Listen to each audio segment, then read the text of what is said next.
Go for Wilson? Copy.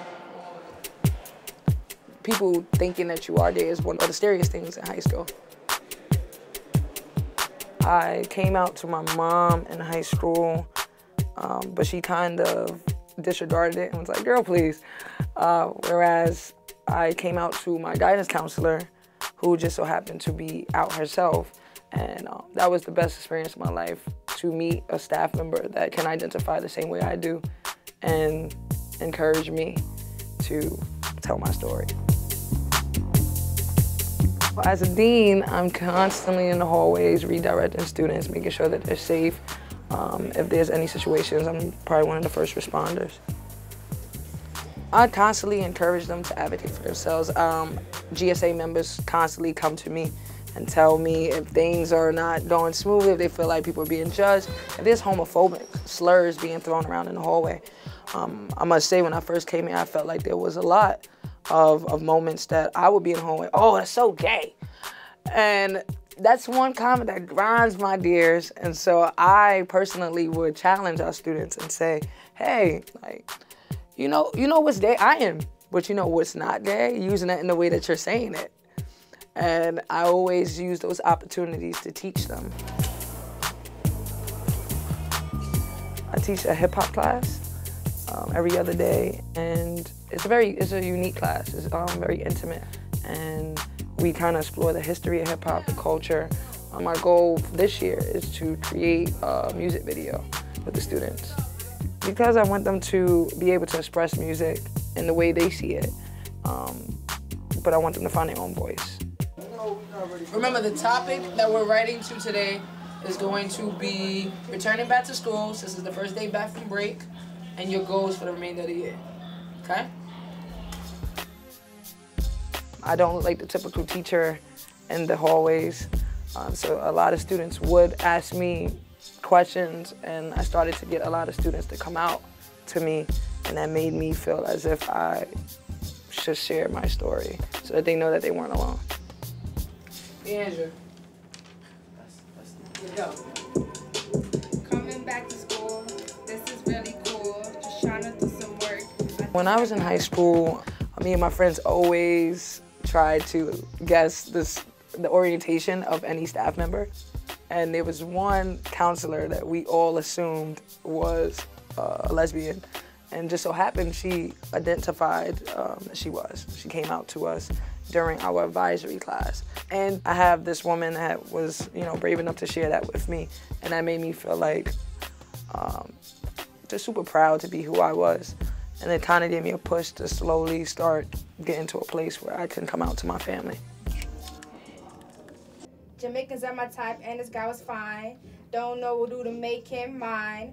Gotta get the money, I'm on my grind. DaShawn is his name, is always on my mind. When I left high school, that was my time to go to college, and I felt like, all right, now I can be who I really want to be. But then I was forced to leave from school, so I came back home to live with my mom. And when I came back home and kind of was a different person on the outside, I had no hair, and I wasn't wearing the clothes that she kind of bought me before I went to college.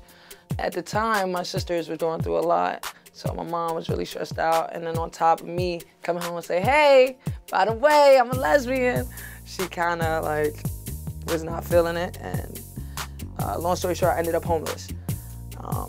And during that time, I had a best friend. My best friend at the time, she really was a huge support system for me. Her family took me in, and there is where I kind of reconnected with my mentor. She, gave me some options, told me about some different places I should try to get into, reminded me how much I love working in education, being that all my summer youth jobs was working with kids or somewhere, and a part of me always wanted to do that, but I didn't know how serious I was about it. And once I got here, I didn't know what to expect, and being someone who, wears men's attire, but is female, and there's the students challenged me at first. They would always say kind of very homophobic slurs or just mispronounce my pronouns and things of that nature. And I felt like, I don't think they're doing it on purpose. It was a moment that I realized they're not doing this on purpose. This is just what they know. They don't know any better. And that's a lesbian that's out. out a professional, I felt the need to be some kind of support for people like me. And in this building at the time, there weren't. And I felt like students needed that. What was the other one? Education. Bullying. Thank you, the most important, to me at least. And I took that as a challenge for myself to step up to the plate. I started advocating to, administration. I wanted to go to workshops. I wanted to learn how to turnkey that information to the teachers and to, the administration here that are not as educated. And once I was able to get that kind of approval and I started stepping up, ended up getting promoted to dean, I was able to, speak to the students in ways that I realized now I can create a program where they can learn how to appropriately express themselves and use words that actually mean what they want to say. And that's what I was able to do at GSA. I wasn't feeling well. How are you feeling now? Thank y'all. Have a good time, man. I don't want everyone to still be segregated or put in a space that's like, oh, no, that's where the jocks go, that's where the gay kids go. No, I want everyone to know that we're all people, we're all human. We all have feelings and emotions, and I feel like me as a dean, it doesn't matter that I'm a female and that I'm a lesbian when I'm interacting and dealing with your students. Same thing with the male dean, and we use this actually to speak to students often. I'm like, the fact that I'm a lesbian has nothing to do with me telling you to get to class. You getting to class is what you're supposed to do. My job is to make sure that you do it. Orientation has no boundaries on that. It has nothing to do with that. And I want students to know your classmate might be who he is or who she is. They may not use those pronouns, but that doesn't take away that they're human and they deserve to be in a space that's safe and get educated just like you. Because I need them to understand that I had 1,000 reasons to give up in high school.